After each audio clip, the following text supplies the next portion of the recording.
নমস্কার, গল্প শ্রবণ চ্যানেলে সবাইকে স্বাগতম। আমার আজকের নিবেদন রবীন্দ্রনাথ ঠাকুরের লেখা গল্প পোস্টমাস্টার। প্রথম কাজ আরম্ভ করিয়াই ওলাপুর গ্রামে পোস্টমাস্টারকে আসিতে হয়। গ্রামটি অতি সামান্য, নিকটে একটি নীলকুঠি আছে, তাই কুঠির সাহেব অনেক জোগাড় করিয়া এই নূতন পোস্ট অফিস স্থাপন করাইয়াছে। আমাদের পোস্টমাস্টার কলিকাতার ছেলে।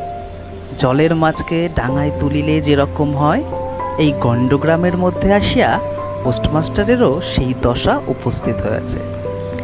একখানি অন্ধকার আটচালার মধ্যে তাহার আপিস, অদূরে একটা পানা পুকুর এবং তাহার চারিপারে জঙ্গল।